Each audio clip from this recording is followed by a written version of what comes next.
Hello, everyone. Thanks so much for joining us. We are on Councilwoman Victoria Siemens' Facebook page. Happy almost Memorial Day weekend. Yes, and we have some exciting things that are going to happen. You do. You are always busy. Always. And I love, there's a tradition that goes on out at the lakes that's gone on My for many years. favorite. Yeah. It's the Laying of the wreath. yeah, on the water. On out the there. water. Yeah, And yeah. it's so special. And it's this year, it'll be open to the public. Yeah, that's Last year, we were unable to do it due to COVID. Well, speaking of which, that's why we're sitting actually closer to each other now because, yeah, we're coming out of this pandemic. Yeah. We've both been vaccinated, and CDC says, hey, we can take our masks off and move closer together. So that's what we're doing. In addition, Memorial Day weekend, you also are going to be out at some ceremonies on Memorial Day itself, right? Yes, we'll be at Woodlawn Memorial, and again, that's open to the public, and we'll have a memorial there. And I'm wishing everyone, no matter what you do, a safe and happy Memorial Day because we haven't been able to recognize this So true. in a lot of holidays over the past year. So I hope everybody has a safe and good Memorial Day.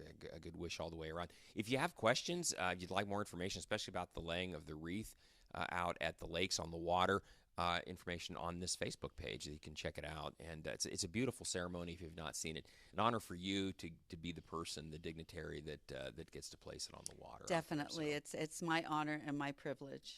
My dad was in the Navy, so mine too. Yeah, so it's always near and dear to me as well. Absolutely. We're going to record your next Access City Council show. We're going to record it today. It'll air next week, but a lot of important stuff to talk about. Kind of a little bit of a police remembrance in that we hadn't been able to do any ceremonial items for more than a year because of COVID.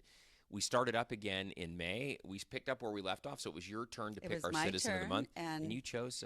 Shay Michelonis, who is near and dear to all of our hearts, and he's back home, and he's recovering as best he can, and we are in touch with the father and the father-in-law, and they're taking good care of him. They are. And he was our Citizen of the Month, well-deserved. Yeah, he was the Metro officer, I'm sure you'll all remember, who was wounded, seriously wounded, during some social unrest on the Strip last June, about a year ago, and it's been a long road of recovery for him.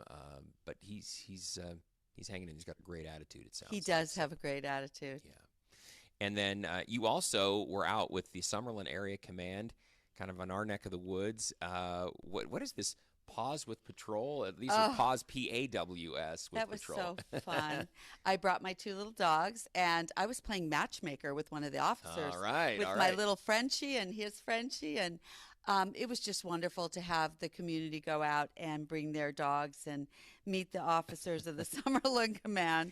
We had so much fun. So, Councilwoman, was it the idea where the Metro's officers brought their dogs, or they people could bring their dogs to meet the officers? That's what it was. Okay, absolutely. So it was a whole lot of fun. Yeah. So I really enjoyed that. You're a French bulldog aficionado, and I've got a German Shepherd. I don't know how she would have done out with everybody on that. She would have been fine. You know, I brought my other dog who we adopted 7 years ago, and he tends to bark at other dogs, even though he's very small. And he absolutely was quiet and social. Well, there you go. It was unbelievable. So you got to get him out more, I guess. Yes, absolutely. Sounds good. And then, Councilwoman, we always want to remind everybody out there, you have a great opportunity for small business. You call it Small Business Saturday. You feature small businesses in Ward 2 on your social media sites.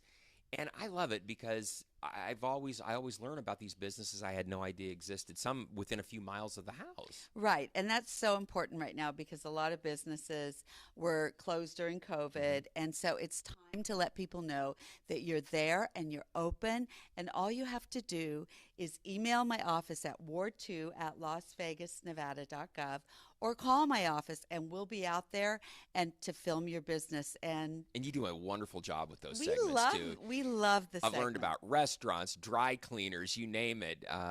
She's told me about it. And again, these were places very close to where I live. And you didn't know about that. Didn't know about them at all. So we're going to continue The only stipulation is you have to be a small business in Ward 2 versus anywhere else in the And there's city. a lot. There are There's a lot. of businesses. There are a lot. It's a great segment, so you can catch that on her social media sites. Those run on a regular basis. So, well, Councilman, what do you say we record your next Access City Council show? I'm ready. All right, we'll do it. That'll start airing on KCLV, YouTube, Apple TV, Roku, Amazon Fire, the city's website in a week. We hope you join us for that. We have a lot of information, a bunch of different topics to talk about. You'll learn a lot about Ward 2. We hope you tune in then. So thanks, everybody. Thanks for watching. Bye-bye.